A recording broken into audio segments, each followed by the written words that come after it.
Marriage into My Dear and Loving Husband and Huswifery Poems. Introduction. In all forms of art, but especially in literature, one can observe the norms and customs of the distant past. Through writing, people have always expressed their thoughts, values, and desires, all of which can be analyzed through the lens of a certain historical context.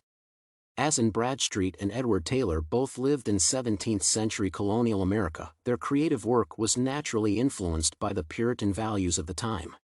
This essay analyses their marriage-focused poems To My Dear and Loving Husband and Huswifery and discusses their contrasts and similarities to achieve a better understanding of the era. To My Dear and Loving Husband. Anne Bradstreet's poem centers around the subjects of marital love and devotion.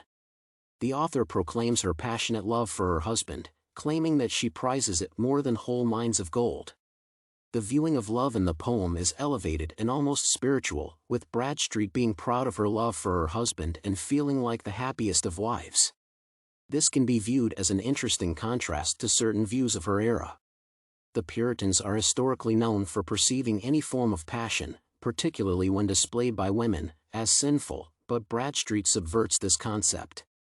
In her final lines, the author expresses the belief of getting to reunite with her husband in heaven due to the purity of their love for each other.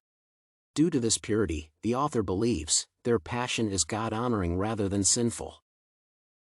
Huswifery.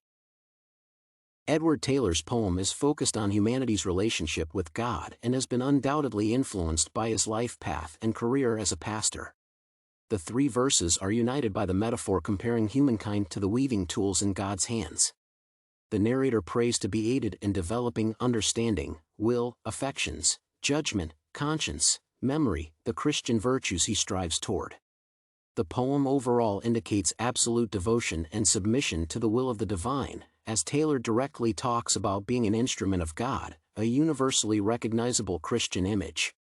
The overlap between the themes of the poem and Taylor's church affiliation further explains the level of conviction displayed in his writing. Contrasts. When discussing the contrasts between To My Dear and Loving Husband and Huswifery, it is important to remember that despite similarities in religious undertones, they are thematically different.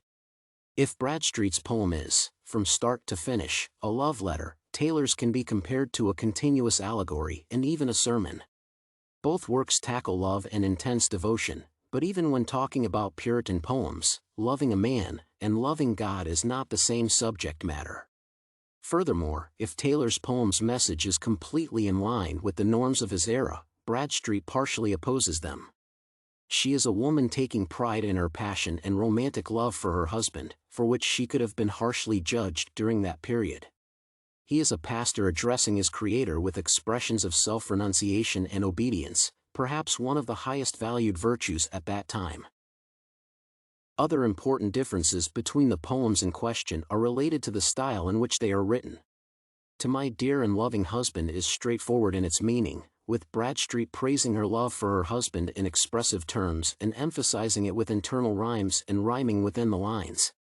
In contrast, Edward Taylor makes use of extended metaphors and hidden comparisons to deliver his message. Similarities. In Christian tradition, it is a common practice to compare the wife's loyalty and obedience to her husband with the ideal relationship between humanity and God. Hence, despite significant thematic differences, the two poems are spiritually connected when the cultural context is taken into consideration. The two poets share the same religion and comparable levels of devotion to Christian doctrines, which is to be expected considering the strict doctrines of Puritanism. Religious undertones inform both works, with Taylor being a pastor and Bradstreet generally appealing to biblical themes in her writing. Faith greatly affected the way both poets were experiencing and understood their emotions. Conclusion. Comparative analysis of the literary works written within the same period is always fascinating, as frequently the researcher could find similar narratives even if the subjects differ significantly. Such is the case of Anne Bradstreet's To My Dear and Loving Husband and Edward Taylor's Huswifery. These poems depict distinct types of love, use different poetic tools, and are likely to have caused different attitudes toward the society of 17th-century America. Nonetheless, they are alike in the intensity of the conveyed feelings and the religious narratives that heavily influenced both authors throughout their lives. The religiosity of both poems is equally evident despite the thematic differences in their works, which furthermore illustrates the importance of historical and cultural contexts when analyzing the works of art.